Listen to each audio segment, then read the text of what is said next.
আমার মা বাংলাদেশ থেকে এসেছে, এক কাপড়ে এসেছে। আরে কথা বলে নাই তো, আপনাদের এলাকার লোক কথা বলেননি কেন? ভালো আবার 3 বাটি খেতে পারে, বুঝতে পারেন? যন্ত্রণা যন্ত্রণা যতদিন না সরানো যায় মানুষকে পেরেশান। নিয়ে জামাই সবাইকে নিয়ে বাংলাদেশের মাটিতে বসে আছে, আমরা সোশ্যাল মিডিয়ায় দেখছি। আবার ইন্ডিয়া এসে এখানে এমএলএ হয়ে গিয়ে বড় বড় লেকচার মারছে।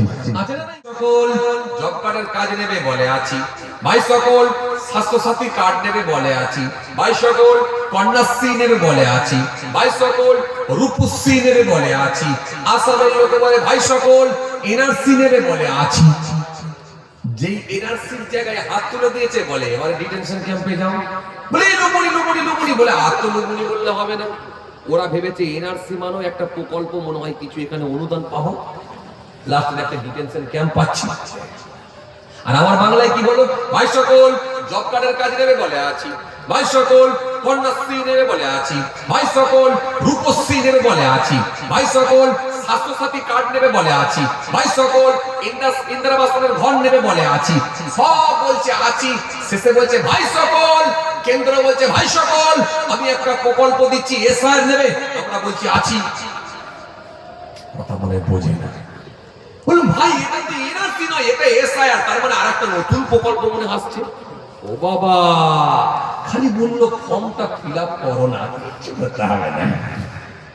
ওই যে ফর্ম ফিল আপ করা মানে ওর বেড়াতে মাথা ঢুকিয়ে দেওয়া হলো, ব্যাস। এবারে বলছে কাকে রাখবো আর কাকে তাড়াবো আমি ঠিক করছি। কথা বলে না যে উচ্চাপ উচ্চাপ সুকৌশলে আপনাকে ফর্মটা খালি ফিল আপ করিয়েছে, খালি বলছে ফর্মটা ফিল আপ করো না।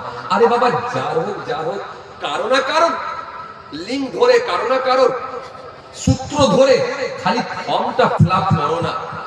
কারো না কারো বাপের নাম হোক, দাদু হোক, পদ্দাদু হোক, আরে যার হোক না যার নাম থাকবে তো, মায়ের হোক কি মায়ের মায়ের মা হোক, আরে 2002 সালে কারো না কারো লিস্টের নাম আছে, ওই লিস্টের নামটা একটু মিলিয়ে দিয়ে যে কোনো ভাবে খালি ফর্মটা ফিল আপ করলেই হবে। কোনো চাপ নেই, কোনো টেনশন নেই, কাউকে কিচ্ছু করা হবে না। এইবার ব্যাস আপনি সুন্দর করে আপনার বাপ কি দাদু কারো না কারো সূত্র ধরে আপনি ফর্ম ফিল আপ করে দিয়েছেন। এইবারে বলছে আগে শেখ ছিল 2025 সালে শেখ আব্দুল জব্বার, আর এবারে আব্দুল জব্বার শেখ হলো কেন? কথা বলে আপনি এবার ফের খাতা কলম কাগজপত্র নিয়ে গাড়ি নিয়ে যাচ্ছেন। যে এইবার আপনাকে বলছে মেয়েদের বিয়ের আগে খাতুন থাকে, অনেক মহিলা দেখবেন, আর বিয়ের পরে হয় বেগম হয়ে যায় আর না হলে বিবি হয়ে যায়। তো আগে নাম ছিল খাদিজা খাতুন, পরে হয়ে গেছে খাদিজা বিবি। এই খাদিজা খাতুন থেকে বিবি কেন হলো? তাও যদি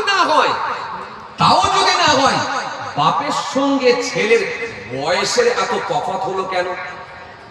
বয়সে এত ডিফারেন্স হলো কেন?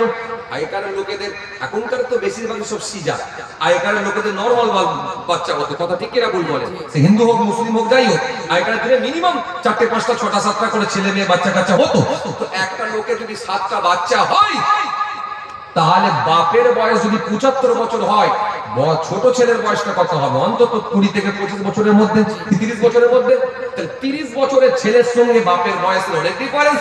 হিয়ারিং এসো, তাও যদি না হয় 6টা ছেলে মেয়ে কেন তোমার? হিয়ারিং এসো, কথা বলে।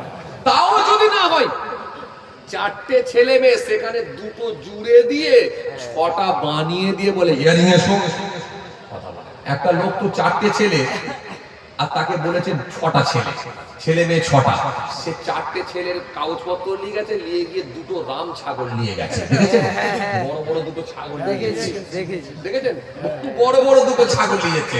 বলছে আমার তো 6টা নেই, তো আমার তো 4টে ছেলে মেয়ে, তো আমি আর 2টো কোথা থেকে পাবো? 2টো ছাগল নিয়েছি। কথা বুঝতে পারছেন না? কি যন্ত্রণা বলেন দেখি। চাচা 80 বছরের চাচা, তাকে এখনো প্রমাণ করতে হচ্ছে আমি এখানকার নাগরিক। হাই রে হায়, ভাবতে অবাক লাগে। অথচ যে লোকগুলো আপনাকে প্রমাণ দেখাতে বলছে তারাই হলো অবৈধ। অবৈধ লোকগুলো আর বৈধ লোকের কাগজ চাইছে, ভাবতে অবাক লাগে। ওরা নিজেরা বলছে, কে বলছে আমি বাংলাদেশের লোক, আমার মা বাংলাদেশ থেকে এসেছে, এক কাপড়ে এসেছে। আরে কথা বলে নাই তো আপনাদের এলাকার লোক, কথা বলেননি কেন? ভালো আবার 3 বাটি খেতে পারে, বুঝতে পারেন? হ্যাঁ, সে বলছে এক কাপড়ে আমার মা বাংলাদেশ থেকে এসেছে বলছে। আবার দেখা যাচ্ছে যে খুব ছন্দ করে করে বলে, আর পানটা অতিরিক্ত খায়, ঠোঁট নাক মুখ সব লাল হয়ে থাকে। সে দেখি মেয়ে জামাই সবাইকে নিয়ে বাংলাদেশের মাটিতে বসে আছে, আমরা সোশ্যাল মিডিয়ায় দেখছি। আবার ইন্ডিয়া এসে এখানে এমএলএ হয়ে গিয়ে বড় বড় লেকচার মারছে, আছে না নাই? তাহলে এই অবৈধ লোকগুলো তারা এখানে আপনার বৈধ লোকের কাগজ চাইছে। চাচা 80 বছরের চাচা, তাকে এখনো প্রমাণ করতে হচ্ছে যে আমি এখানকার বৈধ নাগরিক। জুম্মার দিন চাচার হিয়ারিং এর ডেট, হাই রে হাই, মাত্র আর কয়েকদিন পরে হবে। চাচা কি বিপদে পড়েছে, আধার কার্ড হাই রে হাই সংশোধন করতে হবে। চাচা কাগজপত্র নিয়ে জুম্মার দিনে 11:30টার সময় বিডিও অফিসের দিকে যাচ্ছে। পাড়ার ছেলেরা মাচায় বসে আছে, ও চাচা এই 11:30টার সময় কোথা যাচ্ছ গো? বলে খোকার বলুনি, বিডিও অফিস থেকে ডাক পড়েছে, এই আধার কার্ডের একটু নামটা সংশোধন করতে হবে, তাই যাচ্ছি।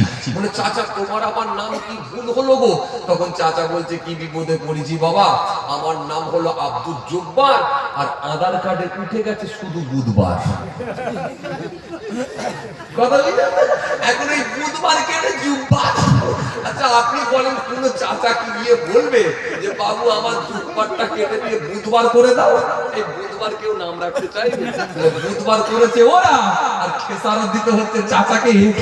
তাহলে বুধবার করেছে ও, আর গোলমাল করছে ওরা, আর খেসারত দিতে হচ্ছে আমাদেরকে।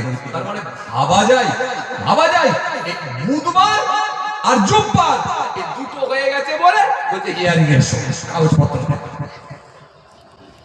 যন্ত্রণা যতদিন না সরানো যায় মানুষকে পেরেশান। এই জন্য আমি মাঝে মাঝে বলি, একটু হাসির ছলে বলি, যে পারলে একটা করে ঘরে জেরক্স মেশিন কিনে রাখেন। আর পয়সা করি দিতে যাবেন না ভাই, জেরক্স ওয়ালারা সব বড় লোক হয়ে গেল। আর আপনি ফাইল গোটা কথা কেনেন, আর পারলে একটা করে জেরক্স মেশিন কিনে রাখেন, ওই নিজেই জেরক্স করবেন আর ফাইলে রাখবেন। যন্ত্রণা। যাক আর কি বলবো ভাই, বলার কিছু নাই। আসেন।